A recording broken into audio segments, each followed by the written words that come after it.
जय हिंद एवरीवन।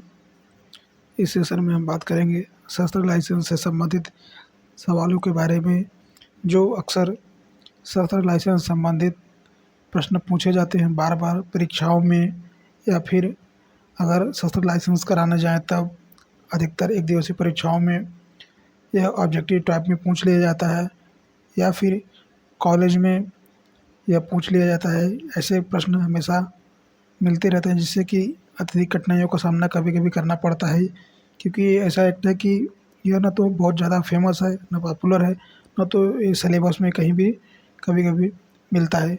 कुछ ही सेमेस्टर है जहाँ पे ये पूछे जाते हैं। कई कॉलेज और विश्वविद्यालयों में इसे सिलेबस के रूप में नहीं लिया गया है, तो इससे कठिनाइयों का सामना करना पड़ता है। तो हम 10 महत्वपूर्ण सवालों पर चर्चा करेंगे, जो कि शस्त्र लाइसेंस संबंधित है, जो बार बार प्रश्न पूछे जाते हैं। तो चलिए शुरुआत करते हैं आज का अपना सेशन। तो आज का हमारा पहला प्रश्न है, मैं शस्त्र लाइसेंस के लिए किस प्रकार आवेदन कर सकता हूँ? तो इसका उत्तर है, शस्त्र लाइसेंस के लिए शस्त्र नियमावली 1962 के अंतर्गत दिए गए फॉर्म क में आवेदन किया जा सकता है। यह एकमात्र फॉर्म सभी प्रकार के लाइसेंसी के लिए प्रयोग किया जाता है। उक्त फॉर्म को वेबसाइट के माध्यम से डाउनलोड किया जा सकता है।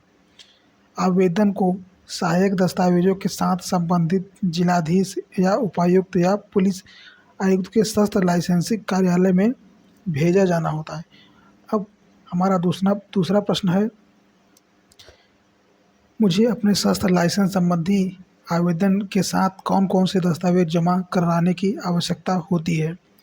तो इसका उत्तर है, लाइसेंस प्राधिकारी शस्त्र लाइसेंस की प्रकृति तथा आवश्यकता के आधार पर विभिन्न प्रकार दस्तावेजों की मांग कर सकता है। तथापि पता प्रमाण पत्र, आयु प्रमाण पत्र, फिटनेस प्रमाण पत्र और लाइसेंस मांगने वाला जिस प्रकार का शस्त्र रखने का इच्छुक हो, उसके वैध स्रोत तथा प्रकृति को सिद्ध करने वाले दस्तावेज और पासपोर्ट आकार के 2 नवीनतम फोटोग्राफ भेजे जाएँ, आवश्यक रूप से भेजना चाहिए। ये हमारा दूसरा प्रश्न हो गया कि क्या क्या दस्तावेज जमा कराने की आवश्यकता होती है जब शस्त्र लाइसेंस संबंधी आवेदन करते हैं। तो हमारा तीसरा प्रश्न है, प्रतिबंधित बोर तथा गैर प्रतिबंधित बोर शस्त्र कौन से हैं जिन्हें निषेध किया गया है? तो हमारा तीसरा प्रश्न का उत्तर है, शस्त्र नियमावली 1962 की अनुसूची के अंतर्गत फायरिंग शस्त्रों को उनके बोर तथा फायरिंग क्षमता के अनुसार वर्गीकरण किया जाता है। आमतौर पर वर्ग 1 ख तथा दूसरा है 1 ग को प्रतिबंधित बोर पीबी शस्त्र के रूप में उल्लेखित किया गया है, जबकि तीसरा वर्ग जिसको बोलते हैं थर्ड वर्ग शस्त्रों को गैर प्रतिबंधित बोर एनपीबी शस्त्र के रूप में उल्लेखित किया गया है। बंदूकों को ऐसे बोरों की सचित्र सूची वेबसाइट पर दिखी जा सकती है। यह शस्त्र नियमावली 1962 की, आप जब वेबसाइट पर जाएंगे आर्म्स एक्ट के बारे में देखेंगे तो वहाँ पर बंदूकों के ऐसे बोर की जो सचित्र सूची है वहाँ पे वेबसाइट पे देखी जा सकते हैं। हमारा चौथा प्रश्न है, बीबी और एनपीबी शस्त्रों के लाइसेंसिंग प्राधिकारी कौन है? तो इसके उत्तर की बात करें तो पीबी शस्त्रों के लिए लाइसेंसिंग प्राधिकारी केंद्र सरकार का गृह मंत्रालय है, जबकि जिला मजिस्ट्रेटों तथा अन्य जिला प्राधिकारियों को शस्त्र नियमावली 1962 की अनुसूची 2 के अंतर्गत एनपीबी शस्त्रों के लाइसेंसिंग प्राधिकारी के रूप में विनिर्दिष्ट किया गया है। हमारा पांचवा प्रश्न है, क्या मैं किसी भी प्रकार के शस्त्रों के लिए लाइसेंस के लिए सीधे गृह मंत्रालय में आवेदन कर सकता हूं? यह महत्वपूर्ण प्रश्न है कि कोई भी किसी भी प्रकार का लाइसेंस नहीं करवा सकता। इसके लिए इसका उत्तर है जी नहीं। पीबी और एनपीबी शस्त्र दोनों के लिए आवेदन केवल संबंधित जिला प्राधिकारी के अधीन लाइसेंसी इकाई या कार्यालय के समक्ष भेजा जाता है। हमारा अगला प्रश्न है, क्या कोई सीमा है जिसमें मैं अपना शस्त्र लाइसेंस प्राप्त कर सकता हूँ? उत्तर है इसका जी नहीं, कोई समय सीमा निर्धारित नहीं है। हमारा 7वां प्रश्न है, क्या शस्त्र लाइसेंस संबंधी मेरे आवेदन को अस्वीकार किया जा सकता है? जी हाँ, इसका उत्तर है बिल्कुल अस्वीकार किया जा सकता है। आपके शस्त्र लाइसेंस संबंधी आवेदन को स्वीकार किया जा सकता है अस्वीकार किया जा सकता है, रिजेक्ट किया जा सकता है। इस प्रकार की अस्वीकृति के कारणों के बारे में केवल मांग जाने पर ही एक संक्षिप्त विवरण संबंधित लाइसेंस प्राधिकारी द्वारा आपको प्रदान किया जा सकता है, बशर्ते लाइसेंसी प्राधिकारी की यह राय हो कि इस प्रकार का विवरण प्रदान करना लोकहित में नहीं होगा। अगला प्रश्न है, क्या मैं शस्त्रों के लाइसेंस संबंधी अपने आवेदन की अस्वीकृति के विरोध में अपील कर सकता हूँ? इसका उत्तर है जी हाँ। शस्त्र अधिनियम 1959 की धारा 18 तथा शस्त्र नियमावली 1962 के तहत अपील तक तंत्र मुहैया करवाया गया है।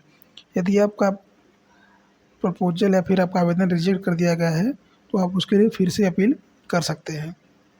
हमारा 9वां प्रश्न है, क्या मेरे लाइसेंस की क्षेत्रीय वैधता को अखिल भारतीय स्तर पर विस्तारित किया जा सकता है? इसका उत्तर है जी हाँ। शस्त्र नियमावली 1962 के नियम 53 के तहत शस्त्र लाइसेंस की क्षेत्रीय वैधता का विस्तार करना संभव है। तथापि सभी राज्य सरकारों या संघ राज्य क्षेत्रों प्रशासनों को सुरक्षा कारणों के लिए गृह मंत्रालय के परामर्श के पश्चात इस प्रकार के विस्तारों को स्वीकृति प्रदान करने की सलाह दी गई है। 10वां प्रश्न है, क्या मुझे एयर गनों के लिए शस्त्र लाइसेंस की आवश्यकता है? इसका उत्तर है एयर गनों, एयर फाइलों, राइफलों तथा एयर पिस्टलों जो निम्नलिखित परीक्षण अर्थात ऐसी गनों अथवा पिस्टलों से निकले प्रक्षेपक प्रोजेक्टाइल्स जो समान कणों के डील कास्ट बोर्डों द्वारा निर्मित 12 इंच के वर्गाकार लक्ष्य जिसमें किसी प्रकार के गांठें न हो, जिसे दोनों तरफ सपाट किया गया हो तथा जिसकी मोटाई आधी इंच हो, 1/2 इंच हो तथा एयर पिस्टलों और एयर गनों राइफलों के लिए क्रमशः 1 इंच हो को भेदने में असमर्थ हो को लाइसेंस छूट प्राप्त है। ये हमारे 10 महत्वपूर्ण प्रश्न हो गए जो लाइसेंस शस्त्र से संबंधित प्रश्न और उनके उत्तर थे।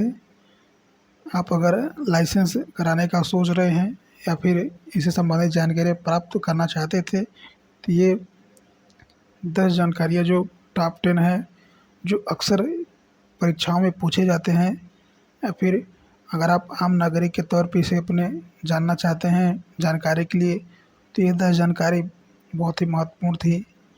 आशा करते हैं आपको ये सभी प्रश्न अच्छे लगे होंगे, समझ में आया होगा।